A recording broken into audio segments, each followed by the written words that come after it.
ಎಲ್ಲರಿಗೂ ನಮಸ್ಕಾರ. ನನ್ನ ಹೆಸರು Akash Durgoji and welcome to Durgo kitchen.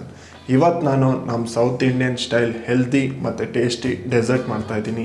ಇದು ನನ್ನ ಚೈಲ್ಡ್ಹುಡ್ನ ಫೇವ್ರೆಟ್ ಡೆಸರ್ಟ್ ಮತ್ತು ನಮ್ಮ ಮನೇಲಿ ಕೂಡ ಇದನ್ನು ಏಕಾದಶಿಗೆ ಮಾಡ್ತಿರ್ತೀವಿ. ಇದನ್ನು ನಾವು ಹಾಗೆಯೂ ತಿನ್ಬೋದು ಅಥವಾ ಚಪಾತಿ ಜೊತೆ ತಿನ್ಬೋದು. ಇದನ್ನು ನೀವು ಬೇಕಿದ್ರೆ ಲಂಚ್ ಅಥವಾ ಡಿನ್ನರ್ಗೂ ಕನ್ಸಿಡರ್ ಮಾಡ್ಕೋಬೋದು. ಇದು ಕ್ವಿಕ್ಕಾಗಿ 5 ನಿಮಿಷದಲ್ಲಿ ಮಾಡಿಬಿಡ್ಬೋದು. ಸೊ ಅದನ್ನು ಹೇಗೆ ಮಾಡಿದೆ ಅಂತ ನೋಡ್ಕೊಂಬರೋಣ ಬನ್ನಿ. ಮೊದಲಿಗೆ ನಾವು ಎಷ್ಟು ಜನಕ್ಕೆ ಮಾಡ್ತಿದ್ದೀವಿ ಅಂತ ಗೊತ್ತಿರಬೇಕು. ನಾನು 4 ಜನಕ್ಕೆ ಆಗೋಷ್ಟು ಮಾಡ್ತಾಯಿದ್ದೀನಿ. ಇಲ್ಲಿ ನಾನು ಏಲಕ್ಕಿ ಬಾಳೆಹಣ್ಣು ತೊಗೊಳ್ತಾ ಇದ್ದೀನಿ. ಏಲಕ್ಕಿ ಬಾಳೆಹಣ್ಣು ತುಂಬಾ ಹಣ್ಣಾಗಿರಬಾರ್ದು ಮತ್ತು ತುಂಬಾ ಗಟ್ಟಿ ಇರಬಾರ್ದು. ಬೇಕಿದ್ರೆ ಒಂದು ತಿಂದು ನೋಡಿ. ಬಾಳೆಹಣ್ಣು ಮೇಲೆ ಈ ಥರ ಬ್ಲ್ಯಾಕ್ ಸ್ಪಾಟ್ಸ್ ಲೈಟಾಗಿರಬೇಕು.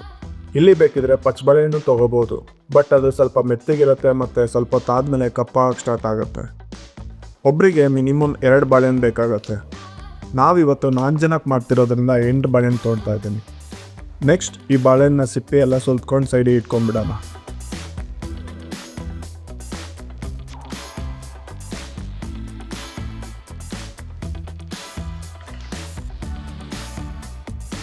ಆಮೇಲೆ ಈ ಬಾಳೆಹಣ್ಣ ಮೇಲಿಂದ ಕೆಳಗೆ ಈ ಥರ ಕಟ್ ಮಾಡಬೇಕು.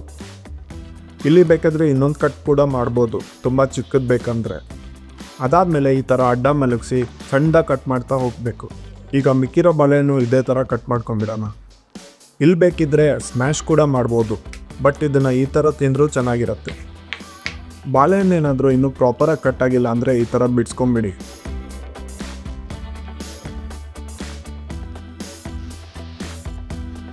ಕಟ್ಟೆಲ್ಲ ಮಾಡ್ಕೊಂಡಿದ್ದಾದಮೇಲೆ ಇದನ್ನು ಒಂದು ಬೌಲ್ಗೆ ಟ್ರಾನ್ಸ್ಫರ್ ಮಾಡ್ಕೊಂಬಿಡೋಣ.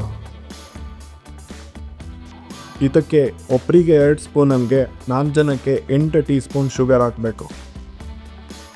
ಆಮೇಲೆ ಇದಕ್ಕೆ ಕಾದಾರಿದ ಹಾಲನ್ನ ಹಾಕಬೇಕು. ಬೇಕಿದ್ರೆ ನೀವು ಲೂಕ್ವಾಮ್ ಅಥವಾ ಬೆಚ್ಚಗಿರೋ ಹಾಲು ಕೂಡ ಹಾಕ್ಬೋದು. ಹಾಲು ಎಷ್ಟು ಹಾಕ್ಬೇಕಂದ್ರೆ ಈ ಬೌಲಲ್ಲಿ ಬಾಳೆಹಣ್ಣು ಮುಳುಗೋ ಅಷ್ಟು ಹಾಕಬೇಕು. ಈಗ ಈ ಥರ ತುಂಬಿಸಿದಾದ್ಮೇಲೆ ಈಗ ಒಂದು ಸ್ಪೂನ್ ತೊಗೊಂಡು ಮೆತ್ತಗೆ ಈ ಥರ ತಿರುಗಿಸ್ಬೇಕು. ಇಲ್ಲಿ ಬಾಳೆಹಣ್ಣು ಸ್ಮ್ಯಾಶ್ ಆಗದೇ ಇರೋ ಥರ ನೋಡಿಕೊಂಡು ಮಿಕ್ಸ್ ಮಾಡಬೇಕು. 5 ನಿಮಿಷ ಬಿಟ್ಟು ಇದನ್ನು ಸಪ್ರೇಟ್ ಬೌಲಲ್ಲಿ ಹಾಕಿ ಸರ್ವ್ ಮಾಡಿ. ಮಕ್ಕಳಿಗಂತೂ ತುಂಬಾ ಇಷ್ಟ ಆಗುತ್ತೆ. ಇದನ್ನು ಹಾಗೆ ಕೂಡ ತಿಂದರೂ ಚೆನ್ನಾಗಿರುತ್ತೆ, ಅಥವಾ ಚಪಾತಿ ಜೊತೆ ತಿಂದರೂ ಇನ್ನೂ ನೆಕ್ಸ್ಟ್ ಲೆವೆಲ್ ಇರುತ್ತೆ. ನೀವು 2 ತಿನ್ನೋ ಚಪಾತಿ 3-4 ತಿಂತೀರ. ನೋಡಿದ್ರಲ್ಲ, ಕ್ವಿಕ್ಕಾಗಿ ಹೆಲ್ತಿ ಮತ್ತು ಟೇಸ್ಟಿ ಬಾಳೆಹಣ್ಣಿನ ಸೀಕರ್ಣಿ ಹೇಗೆ ಮಾಡಿದ್ವಿ ಅಂತ. ಈ ಡೆಸರ್ಟ್ ಎಲ್ಲರಿಗೂ ಇಷ್ಟ ಆಗುತ್ತೆ. ಡೆಫಿನೆಟ್ಲಿ ನೀವು ಟ್ರೈ ಮಾಡಿ. ಹಾಗೆ ಈ ಚಾನಲ್ಗೆ ಇನ್ನೂ ಸಬ್ಸ್ಕ್ರೈಬ್ ಮಾಡಿಲ್ಲ ಅಂದರೆ ಸಬ್ಸ್ಕ್ರೈಬ್ ಮಾಡಿ ಅಂತ ಹೇಳ್ತಾ ಮತ್ತೆ ನೆಕ್ಸ್ಟ್ ವಿಡಿಯೋದಲ್ಲಿ ಸಿಗೋಣ. ನಮಸ್ಕಾರ.